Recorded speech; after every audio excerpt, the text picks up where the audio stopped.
નમસ્કાર. ચાલો આજે એક સફર પર નીકળીએ. એક એવા સફર પર જ્યાં આપણે ભારતના સૌથી મોટા અને મહત્વાકાંક્ષી હાઈવે પ્રોજેક્ટને સમજીશું, અને એ પણ માત્ર એક નકશા પરથી. આ નકશા પર દોરેલી રેખાઓ એ ખરેખર દેશને કેવી રીતે જોડે છે અને શા માટે આટલી બધી મહત્વની છે? ચાલો જાણીએ.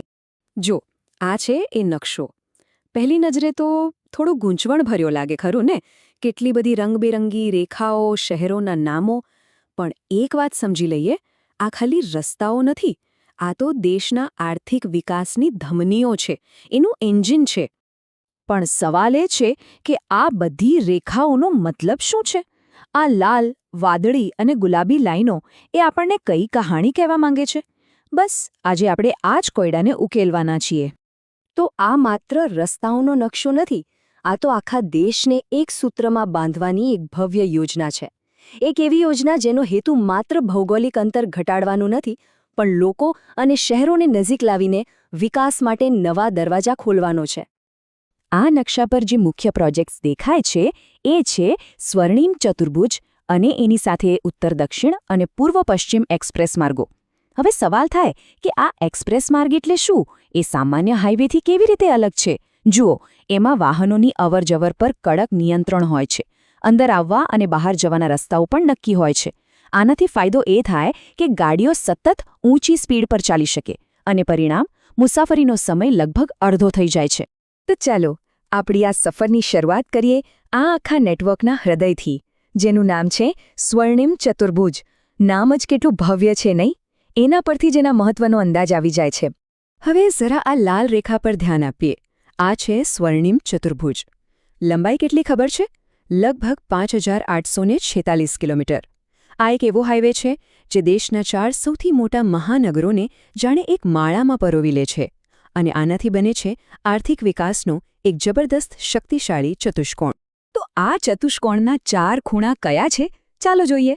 ઉત્તરમાં છે દેશની રાજધાની દિલ્હી. ત્યાંથી પૂર્વમાં જઈએ તો આવે સાંસ્કૃતિક નગરી કોલકાતા. પછી દક્ષિણમાં ચેન્નઈ અને પશ્ચિમમાં ભારતની આર્થિક રાજધાની મુંબઈ.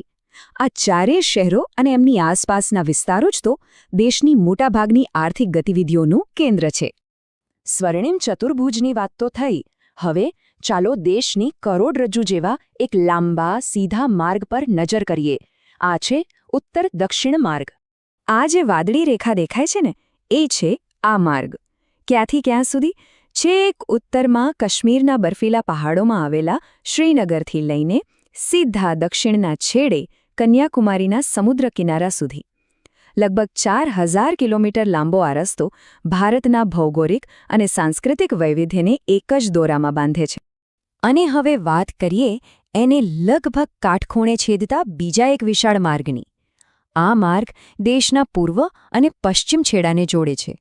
એમ કહી શકાય કે આ રસ્તો જાણે દેશની પહોળાઈ માપી રહ્યો છે.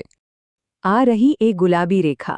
આ માર્ગ શરૂ થાય છે પૂર્વમાં આસામના સિલ્ચરથી અને પશ્ચિમમાં છેક ગુજરાતના પોરબંદર બંદર સુધી પહોંચે છે.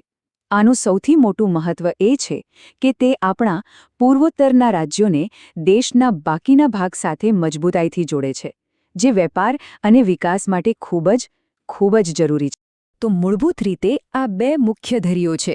એક ઉત્તર-દક્ષિણ, જે શ્રીનગરને કન્યાકુમારી સાથે જોડે છે, અને બીજી પૂર્વ-પશ્ચિમ, જે સિલ્ચરને પોરબંદર સાથે.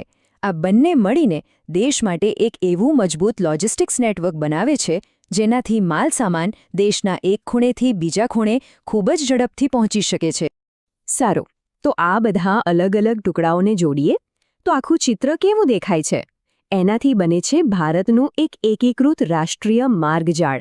એક એવી જાળ જે દેશના દરેક ખૂણાને એકબીજા સાથે જોડી દે છે. અહીં હવે બધું એક સાથે જોઈ શકાય છે.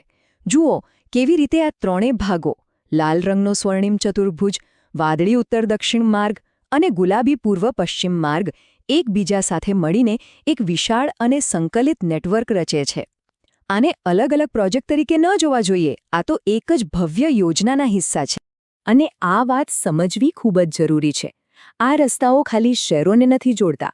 ના, એ ખેતરોને બજાર સાથે જોડે છે, કારખાનાઓને બંદરો સાથે જોડે છે અને લાખો લોકોને રોજગારીની નવી તકો સાથે જોડે છે. સાચા અર્થમાં આ જ ભારતના આર્થિક વિકાસનું એન્જિન છે.